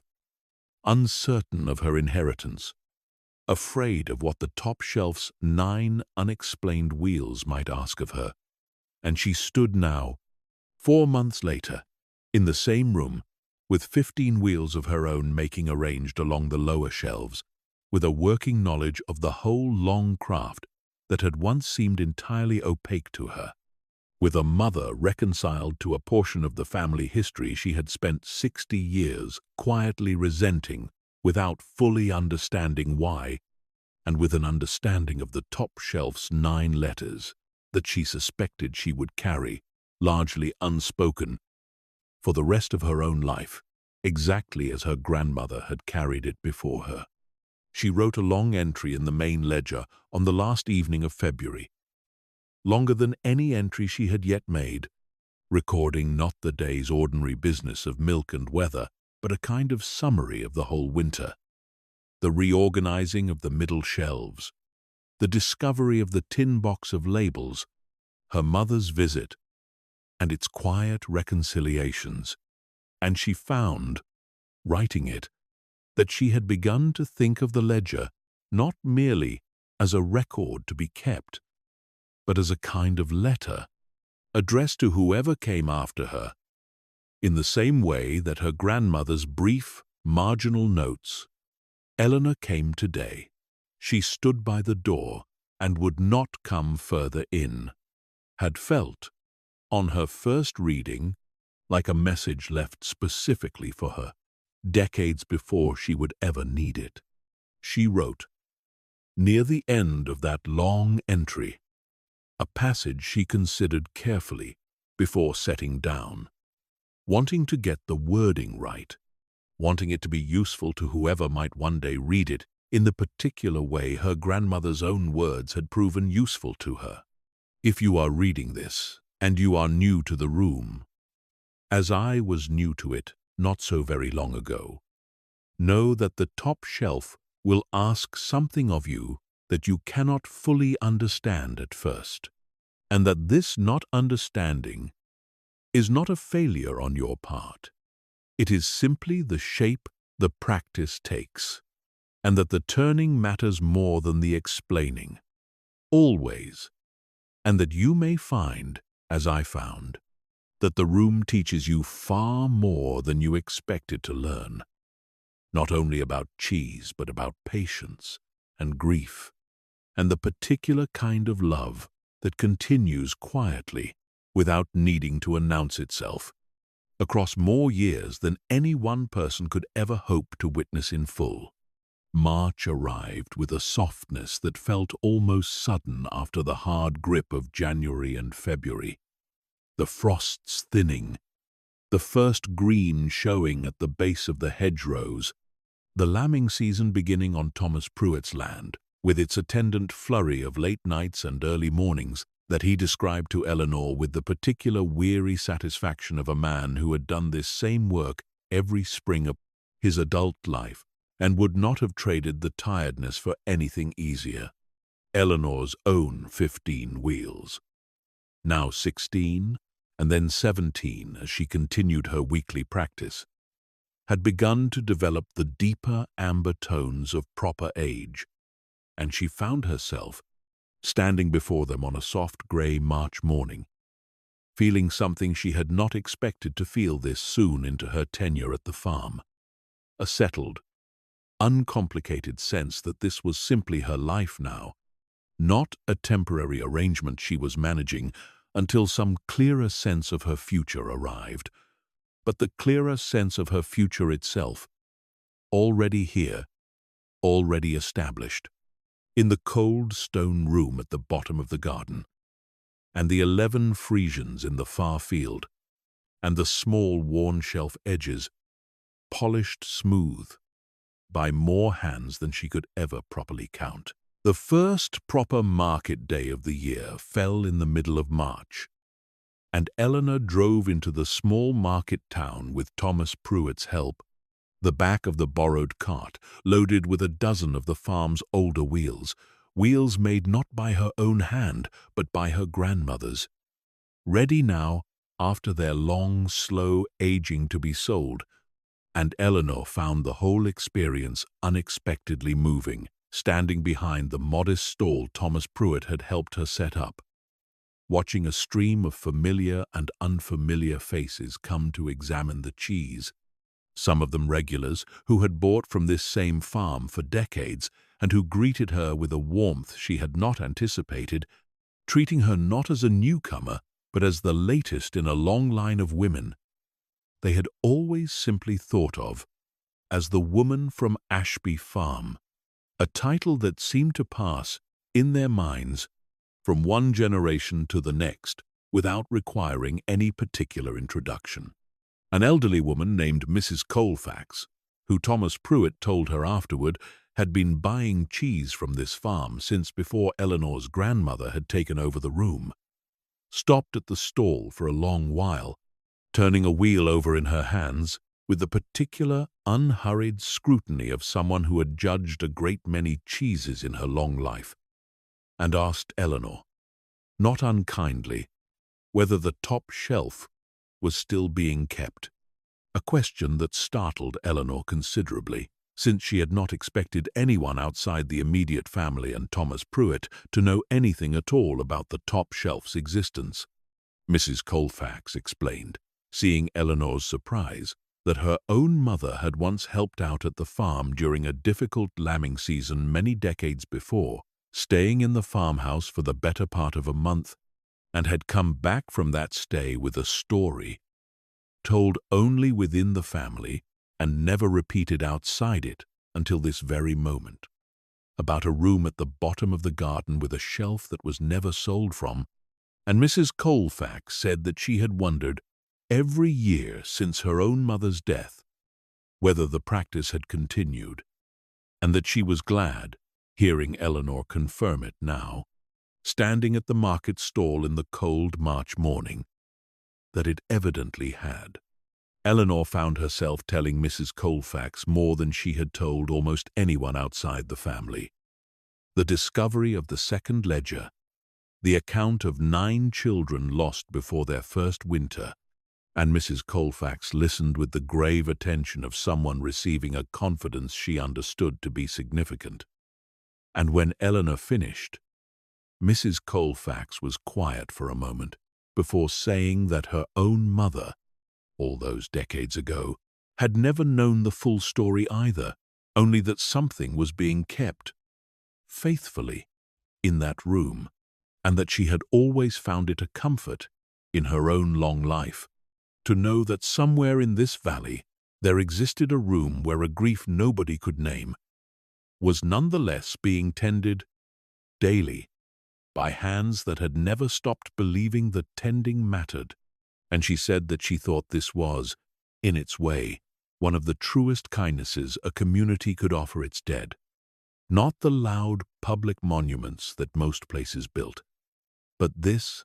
a quiet, private continuance that asked nothing of anyone beyond the willingness to keep faith with an instruction whose full meaning had been allowed, deliberately, to fade. Eleanor sold every wheel she had brought to market that day and drove home with Thomas Pruitt in the gathering dusk, feeling a satisfaction that went considerably beyond the simple, practical pleasure of a good trading day, feeling instead that she had, for the first time since her arrival, properly understood the room's place, not merely within her own family's private history, but within the wider fabric of the valley itself. A fabric that had apparently been quietly aware, in scattered pockets and half-remembered family stories, of the top shelf's existence for far longer than she had imagined, without ever once, in all that time, feeling the need to make the knowledge public, content instead to let the farm's own women carry the practice in the particular unassuming privacy it seemed to require. She thought about Mrs. Colfax often in the weeks that followed, and found herself paying closer attention on her next several market days to the older customers who came to the stall, wondering how many of them carried some fragment of the same half-remembered story, some grandmother's aside about a room at Ashby Farm that was never quite explained. And she came to understand, slowly, that the top shelf's quiet vigil had never been as private as she had first assumed, that it had instead existed for generations in a kind of open secret shared among the valley's older women, spoken of rarely and only among trusted company, but known nonetheless, known and respected, and, in its own quiet way, honored by an entire community's tacit agreement not to ask for more explanation than the practice itself was willing to give.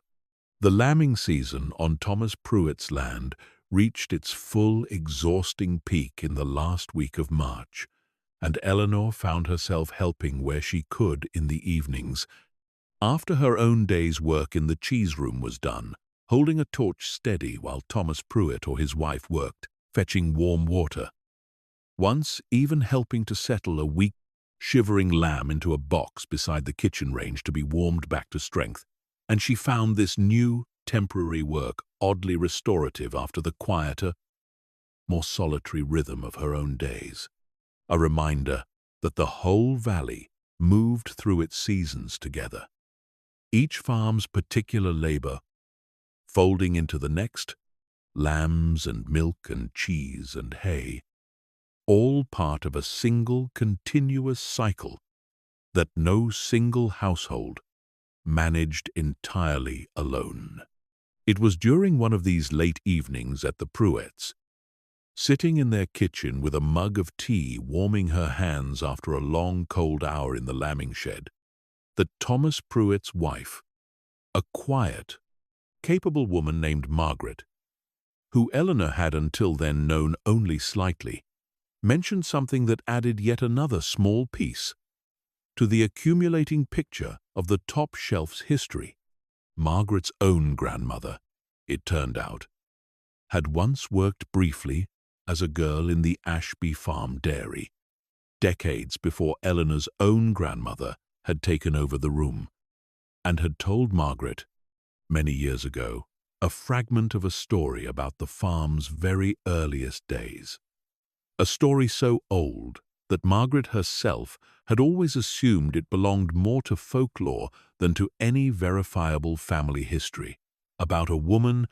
unnamed even in her grandmother's telling, who had come to Ashby Farm as a young bride from some distance away, a woman who had buried 9 children in 9 successive years before her 10th pregnancy finally produced a child who lived to grow up, and who had, in the years of her grief, begun a private practice in the cheese room that the valley's older families had apparently spoken of, in hushed and respectful tones, for as long as anyone could remember. Eleanor sat very still, hearing this, understanding that Margaret's fragment matched almost exactly what she had already pieced together from the second ledger and from Mrs. Colfax's account. And she felt, hearing the story confirmed from yet another independent source, a strange, settling sensation, as though the truth of it, having now been corroborated from 3 separate directions, family ledger, neighbor's memory,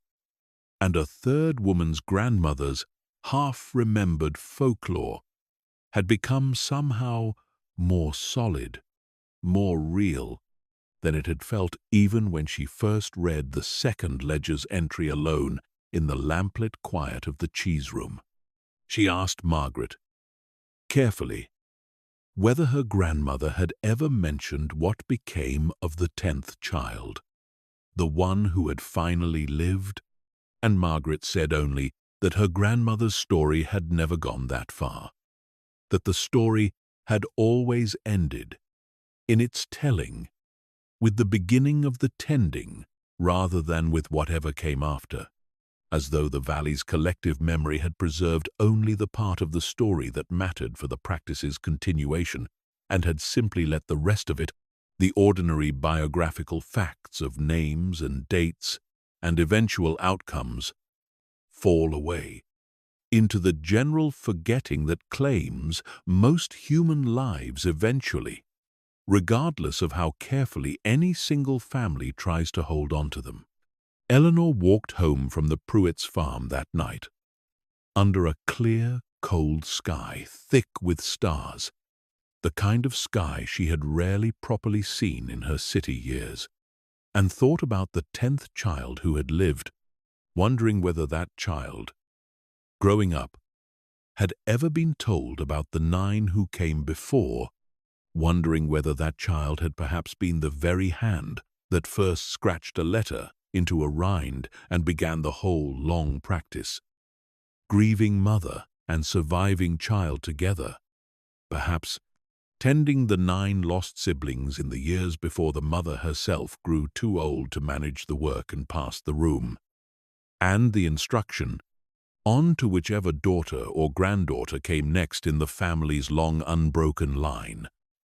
a line that had led, after all these generations, directly to Eleanor herself, walking home under a cold March sky with her breath showing pale in the torchlight, carrying forward a vigil that had begun with a grief so old that even its most careful modern chronicler could recover only fragments of its original shape. She began, in that same soft March, a project she had been considering privately for some weeks, without yet mentioning it to Thomas Pruitt or writing it into the ledger, a wheel of her own making that she intended, when it was finished and properly aged, to add to the top shelf itself, not in place of any of the existing 9, but alongside them, a 10th wheel, marked not with a letter standing for a name she did not know, but with a small mark of her own choosing, a single word scratched into the wax, rather than a letter, a word she had turned over in her mind for several weeks before finally settling on it: continuance. The whole word, rather than an initial, because she wanted whoever came after her, whatever great-grandchild or grandniece or entirely unrelated inheritor might one day stand where she now stood, to understand plainly, without needing to piece the story together from 2 separate ledgers and a neighbor's inherited memory, that the top shelf's practice had been recognized, at least once, explicitly, by someone who held the room in trust, as exactly what it was: a continuance, a carrying forward, deliberate and chosen, rather than merely inherited and unquestioned. She made this wheel with unusual care. Through the 2nd week of March, the milk warmed slowly, the rennet added with the same careful few drops the ledger's oldest hand had described so many generations before, the curd cut and stirred and drained and salted and pressed with an attention that felt, to her, less like ordinary cheese-making and more like the composition of a letter she would never be present to see delivered, a letter written not in words but in milk and salt and patient time, addressed to a reader she could not name and would never meet. And when the wheel came finally out of the press, firm and properly formed, she did not set it immediately on the lower shelves among her other cheeses, but carried it instead to the writing slope and sat with it for a long while under the lamp, turning it slowly in her hands, before finally scratching the single word into its still soft wax rind: continuance. The letters slightly uneven, made by a hand more accustomed to holding a pen than a scratching tool, but legible, she thought. Legible enough. She set the wheel on the top shelf, on a soft square of muslin beside the 9 older cheeses, on a mild evening in the last week of March. The light outside, still holding at that hour, in a way it had not held through the long, dark months of winter. And she stood back afterward and looked at the row of 10 wheels together, 9 unexplained letters and 1 whole deliberate word, and felt something settle in her chest that she recognized. Examining it honestly as something very close to completion, though she understood, even as she felt it, that the practice itself was not and would never be complete, that the turning would continue every morning for as long as she held the room, and would pass, one day, to someone else entirely, who would stand where she now stood and feel some version of the same uncertain, patient wonder she herself had felt on her own first cold October morning. She wrote a final entry in the ledger that evening, shorter than her long February summary, but, she felt, more important than almost anything else she had written in the months since her arrival. Added a 10th wheel to the top shelf this evening, marked continuance rather than a letter, so that whoever comes after me will know that this practice has been seen clearly, at least once, by someone who understood what she was continuing and chose, deliberately, to continue it anyway. The turning happened again this morning, as it always does.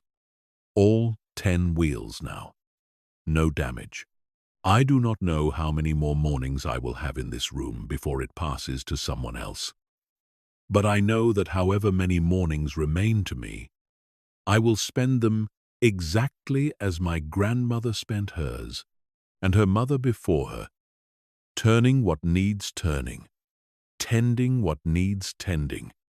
and trusting that the room itself, cold and patient and older than any of us, will go on holding what we cannot fully explain, for as long as there is anyone left willing to come down to it, morning after morning, and simply do the work. Sam, the boy who came each morning and evening on his bicycle to help with the milking, brought his younger sister to the farm one Saturday in early April,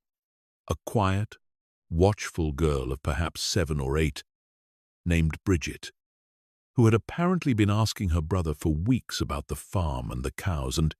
in particular, about the small stone building beside the farmhouse that she had glimpsed once from the lane and had been curious about ever since. Eleanor, charmed by the girl's evident seriousness, offered to show her the cheese room properly, and Sam, though he had worked at the farm for years, admitted with some embarrassment that he himself had never actually been inside it, that the milking parlor had always been the whole of his own territory, and that the cheese room had remained, for him, a place spoken of but never entered, much as it had apparently remained for most of the valley's younger generation. Eleanor led the two of them down the garden path and through the grey oak door, and she watched Bridget's face as they came into the room proper, watched the same catch of breath at the smell that she had seen in her own mother's face months before, and she showed the girl the lower shelves first, the younger wheels still in their cloth wraps, and explained, in the simplest terms she could manage, the long, slow process by which milk became cheese. And Bridget listened with an attention that reminded Eleanor, uncomfortably, and then movingly, of her own first mornings in the room.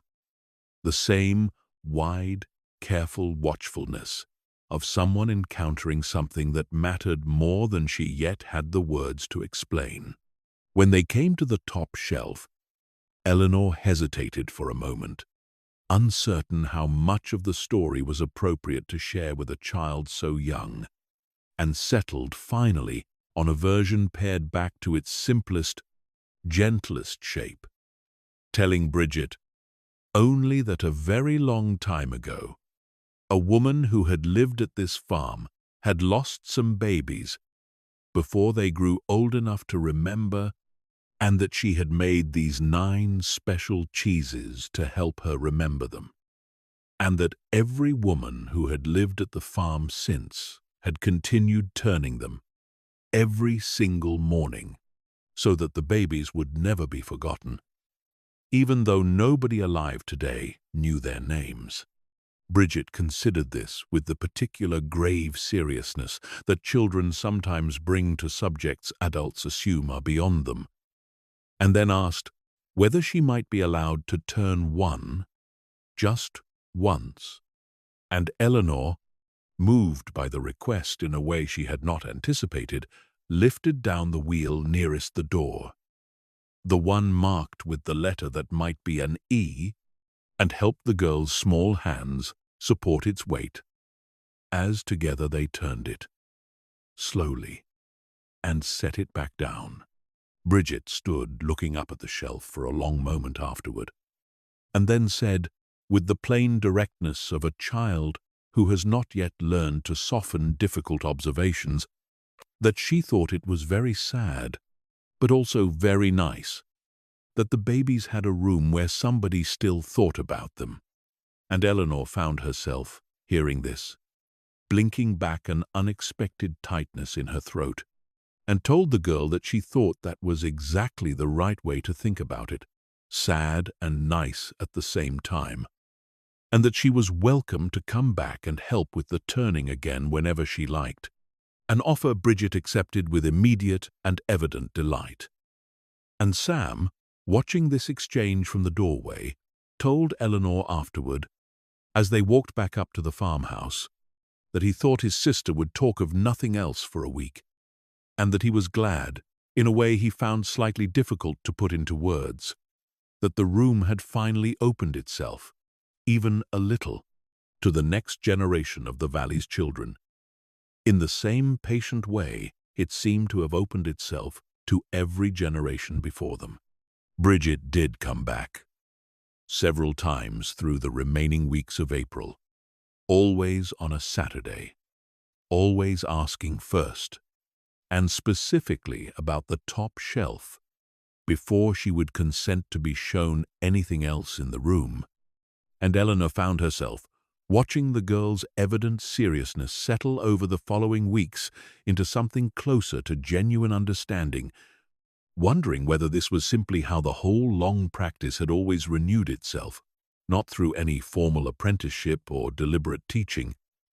but through exactly this kind of accidental, curious encounter.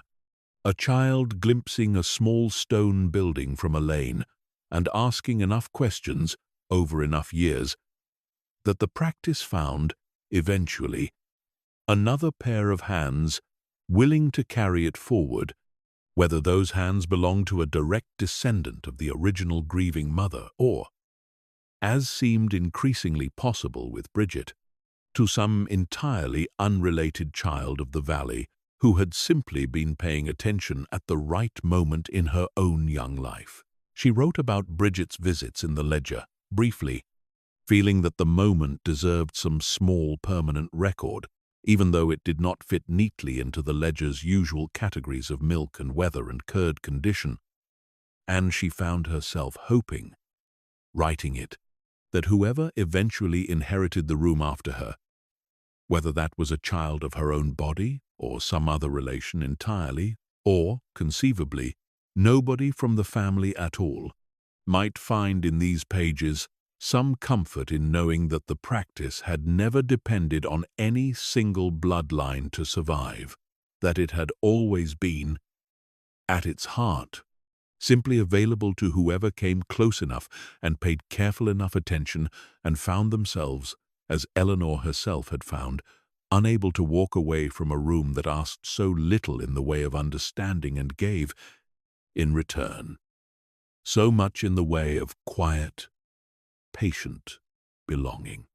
The spring came on fully through April, the valley greening in the particular soft, generous way Thomas Pruitt told her every Somerset spring came on, as though the land were making up, in a single hurried month,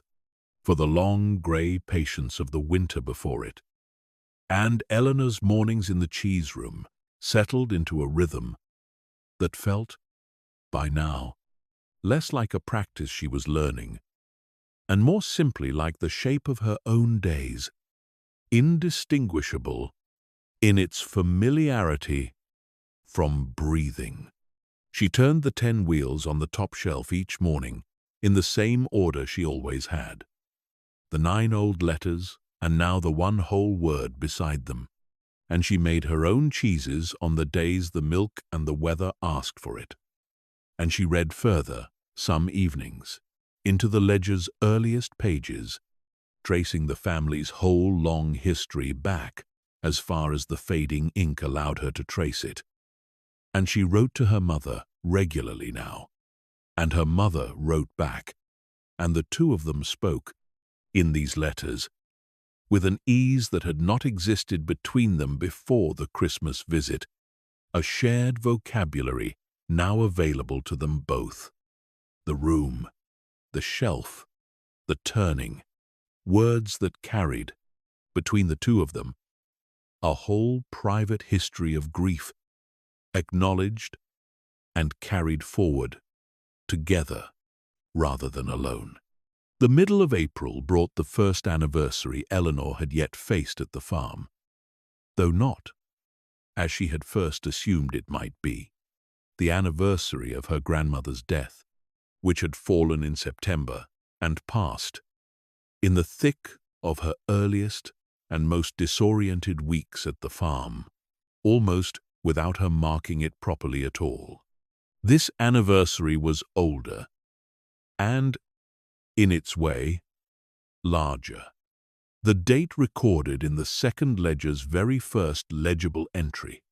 the closest thing to a founding date the practice possessed, the year, so far as Eleanor could estimate it from the paper and the ink and the style of the hand,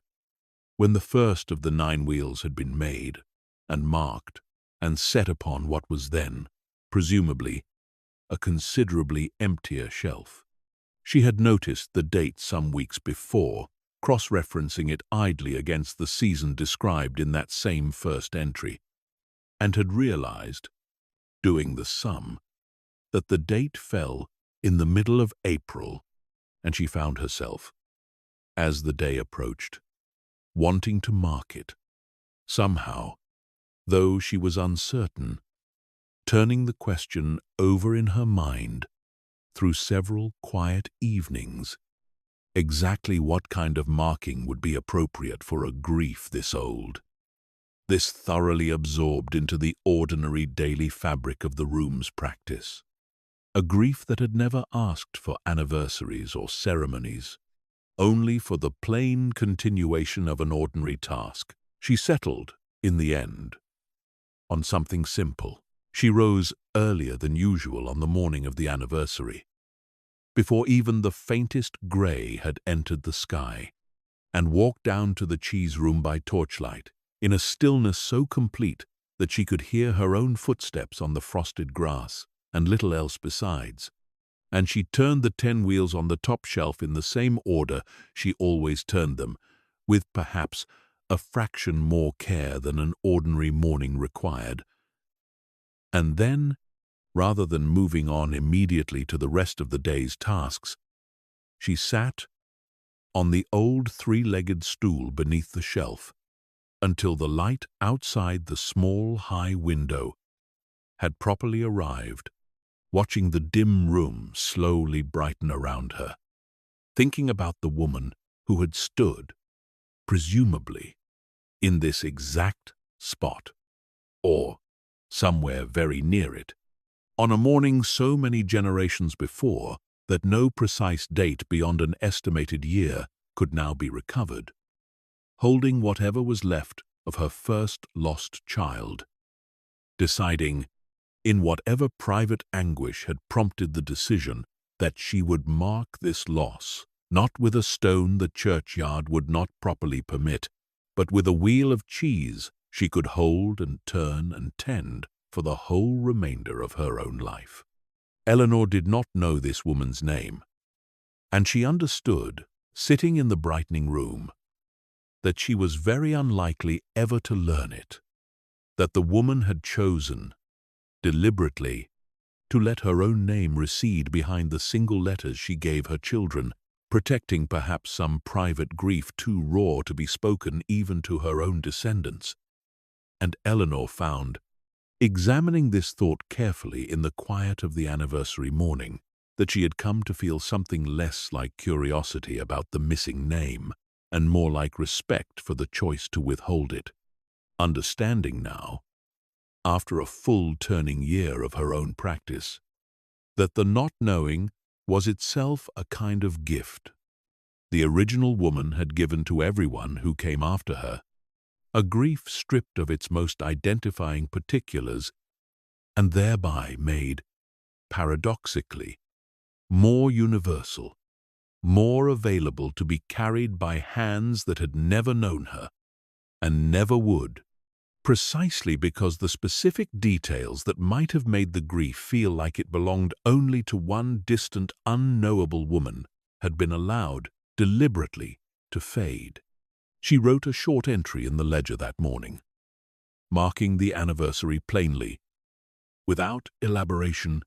noting only the estimated date and the fact that she had sat with the shelf a while longer than usual in recognition of it. And she added,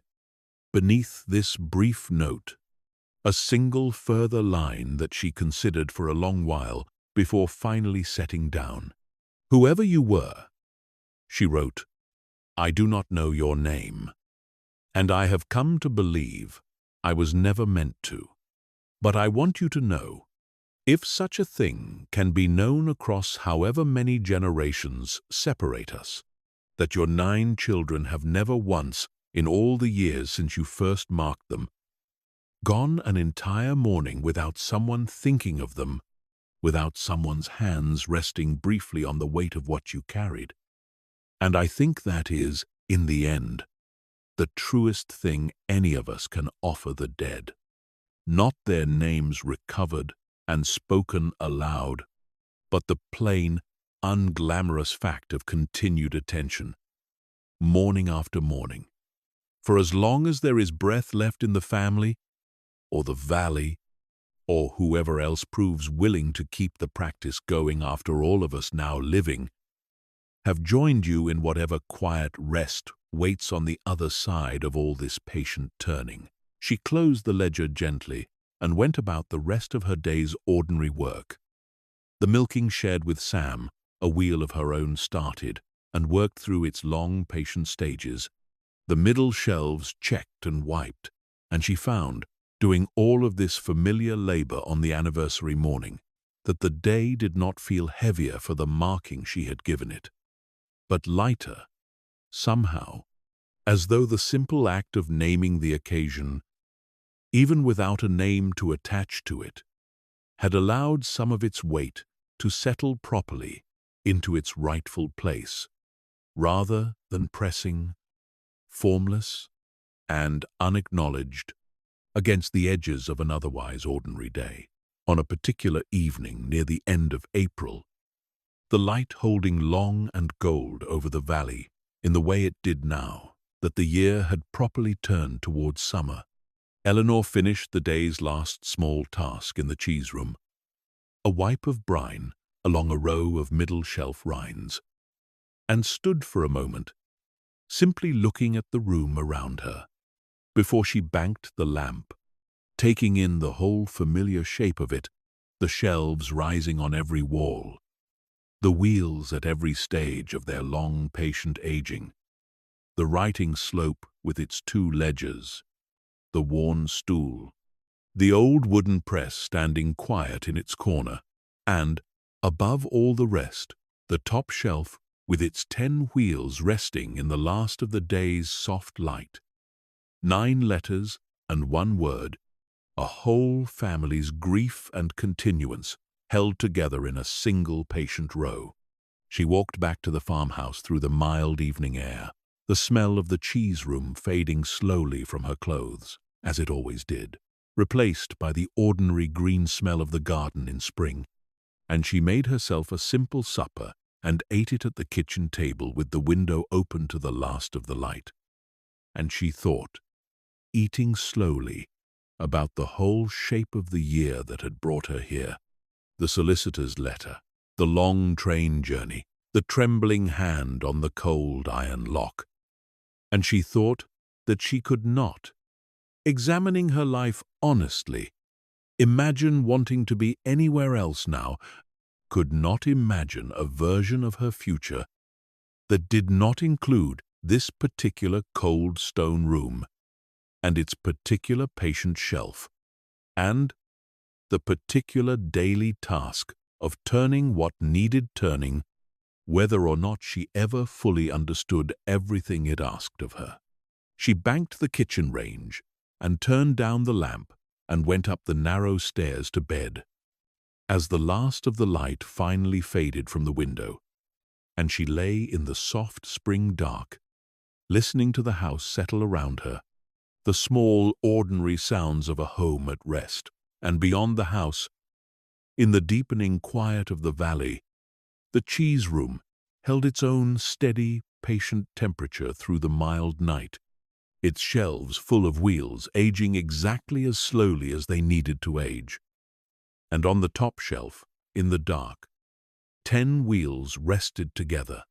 9 letters that stood for names nobody living could fully recover, and one whole word chosen deliberately by a woman who had come, in the space of a single turning year,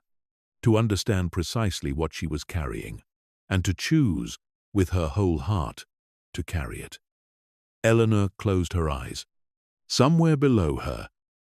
the valley settled into its own long, unhurried sleep. The fields quiet under the mild dark, the hedgerows heavy with new leaf,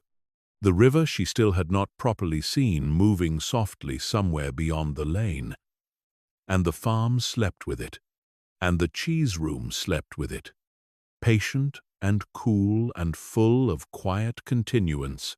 its shelves holding their long, patient rows of aging wheels, its top shelf holding 10 now instead of 9. 9 letters and one whole word, resting together in the dark until the light came back and someone came down, as someone always came down now, to turn them. Eleanor slept too, deeply, and did not stir again until morning,